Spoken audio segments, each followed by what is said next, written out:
So I'm the chairman of the prostate cancer guideline. My role is to make people, urologists, radiotherapists, medical oncologists, radiologists and pathologists working together to achieve the final text of the guidelines yearly. My role as chairman of the muscle invasive bladder cancer, basically it's the muscle invasive and metastatic bladder cancer. It's a multidisciplinary guideline, is to make sure that together with the group we have a good agenda throughout the year to update the things that we have in the guideline, to try to think of new points that have to be addressed. I think I have the privilege to be the one who is sitting on the board for the longest time. And I'm very happy to say that when I joined the board and the guidelines, it was more a textbook, and it was in its childhood. It was very successful at that time because we needed a textbook for urology, but this wasn't really a guidelines text. And then it evolved really every year, and now I think it has reached adulthood. There are several changes. The first is that we have a radiologist, full-time radiologist, totally new.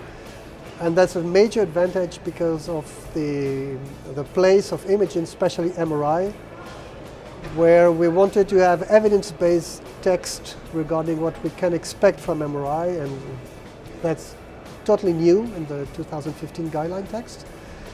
As probably you are aware of, there are many changes in the CRPC stage, in the castrate-resistant prostate cancer stage, and we are very fortunate to have a second medical oncologist on board, so the text was improved. If you look at the older guidelines, some of those recommendations were based on expert opinion. Usually that is very good, but of course you try to have more evidence for the recommendations you have. And that means that we are doing some systematic reviews. It's a lot of work, people looking at a lot of literature, trying to come down to the literature that is relevant and then making recommendations.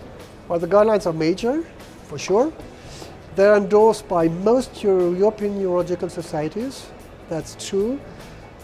Even if some of the countries have their own guidelines, most of them endorse the European guidelines, at least in terms of the basis for what has to be known, and then they have to be adapted country by country.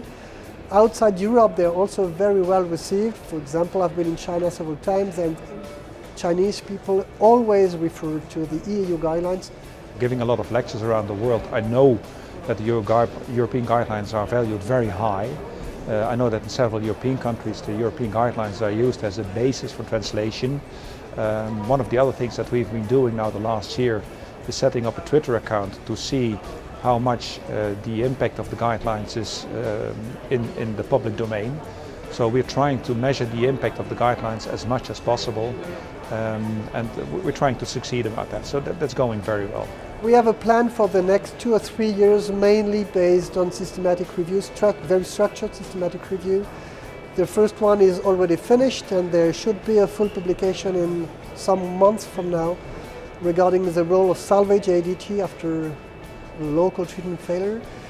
We have also another systematic review, and we made 2 PICOs regarding biopsy and infectious protection for biopsies, which is very important in terms of the increased number of antibiotic resistance. We're always questioning ourselves how we can go forward and how we can ameliorate and improve the guidelines. And this is always something we are keen to improve, and it's working. I have no worries for the future because with James Dow it's continuing in the same curve of improvement every year.